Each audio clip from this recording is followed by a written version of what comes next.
ನಿರ್ಮಲಾ ಸೀತಾರಾಮನ್ ಅವರು 6 ಬಾರಿ ಪೂರ್ಣಾವಧಿ, 1 ಬಾರಿ ಮಧ್ಯಂತರ ಬಜೆಟ್ ಅನ್ನ ಮಂಡಿಸಿ ಒಟ್ಟು 7 ಬಾರಿಯ ಬಜೆಟ್ ಅನ್ನ ಮಂಡಿಸಿದ್ದಾರೆ. ಮಧ್ಯಂತರ ಬಜೆಟ್ ಏನಿದೆ ಅದು ಮುಂದುವರಿಯಲಿದೆ. 10 ವರ್ಷದಲ್ಲಿ ಆರ್ಥಿಕತೆ ಸದೃಢವಾಗಿದೆ. ಆ ಬಗ್ಗೆ ಅವರು 10 ವರ್ಷದ ಅವರ ಪೀರಿಯಡ್ ನಲ್ಲಿ ಯಾವ ರೀತಿಯಾದಂತಹ ಸಾಧನೆಯನ್ನ ಮಾಡಲಾಗಿತ್ತು ಅನ್ನೋದನ್ನ ಬಜೆಟ್ ನಲ್ಲೂ ಹೇಳಿದ್ರು. ಇದೇ ವಿಷಯವಾಗಿ ಮಾಜಿ ಮುಖ್ಯಮಂತ್ರಿ ಬಸವರಾಜ ಬೊಮ್ಮಾಯಿ ಅವರು ಕೂಡ ಮಾತನಾಡಿದ್ದಾರೆ. ಎಲ್ಲ ವಲಯಕ್ಕೂ ಕೂಡ ಆದ್ಯತೆಯನ್ನ ಕೊಡಲಾಗಿದೆ.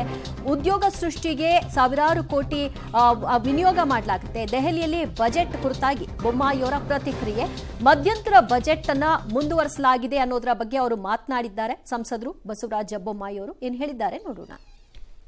ಇವತ್ತಿನ ನರೇಂದ್ರ ಮೋದಿ ನೇತೃತ್ವದ ಸರ್ಕಾರ, ಹಣಕಾಸಿನ ಸಚಿವರಾದಂಥ ನಿರ್ಮಲಾ ಸೀತಾರಾಮನ್ ಅವರು ಏನು ಮಂಡನೆ ಮಾಡಿದ್ದಾರೆ, ಇಂಟೀರಿಯಂ ಬಜೆಟ್ ಏನಾಗಿತ್ತು ಮಾರ್ಚ್ ತಿಂಗಳಲ್ಲಿ, ಫೆಬ್ರವರಿ ತಿಂಗಳಲ್ಲಿ, ಅದರ ಫರ್ದರ್ ಕನ್ಸಲ್ಟೇಷನ್ನು ಆಗಿರುವಂಥ ಒಂದು ಬಜೆಟ್ಟು.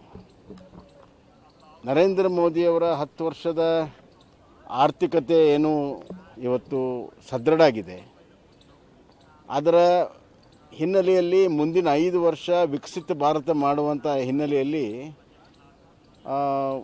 ಒಂದು ಅಭಿವೃದ್ಧಿ ಪರವಾಗಿರುವಂಥ ಒಂದು ಬಜೆಟ್, ಗ್ರೋತ್ ಓರಿಯೆಂಟೆಡ್ ಬಜೆಟ್.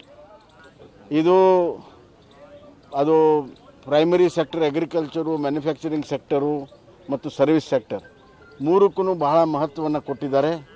ಆರ್ಥಿಕತೆಯನ್ನು ಸುಧಾರಣೆ ಮಾಡಲು ಇದೊಂದು ಸರಿಯಾದಂಥ ನಿರ್ಧಾರ, ಸರಿಯಾದ ದಿಕ್ಕಿನಲ್ಲಿ. ಎರಡನೇದು ಬಹಳ ಪ್ರಾಮುಖ್ಯತೆ ಇವತ್ತು ಎಂಪ್ಲಾಯ್ಮೆಂಟಿಗೆ ಕೊಟ್ಟಿದ್ದಾರೆ.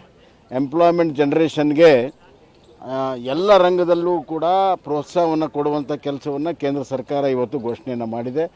ಇದಕ್ಕೆ ಸಾವಿರಾರು ಕೋಟಿ ರೂಪಾಯಿಗಳನ್ನು ಇವತ್ತು ಇನ್ಸೆಂಟಿವ್ ಆಗಿ ಮ್ಯಾನುಫ್ಯಾಕ್ಚರಿಂಗ್ ಸೆಕ್ಟರು, ದೊಡ್ಡ ಇಂಡಸ್ಟ್ರಿಯಿಂದ ಹಿಡಿದು ಸಣ್ಣ ಇಂಡಸ್ಟ್ರಿವರೆಗೂ ಮತ್ತು ಸರ್ವಿಸ್ ಸೆಕ್ಟರಲ್ಲಿ ಮತ್ತು ಅಗ್ರಿಕಲ್ಚರ್ ಸೆಕ್ಟರಲ್ಲೂ ಕೂಡ ಇವತ್ತು ಎಂಪ್ಲಾಯ್ಮೆಂಟ್ ಜನ್ರೇಷನ್ಗೆ ಭಾಳಷ್ಟು ಹೊಸ ಒಂದು ಜಾಬ್ಗಳನ್ನು ಕ್ರಿಯೇಟ್ ಮಾಡೋ ಸಲುವಾಗಿ ಇವತ್ತು ಭಾಳ ದೊಡ್ಡ ಒಂದು ಸಹಾಯಧನವನ್ನು ಈ ಒಂದು ಬಜೆಟ್ನಲ್ಲಿ ಇವತ್ತು ನಾವು ನೋಡ್ತಾ ಇದ್ದೇವೆ.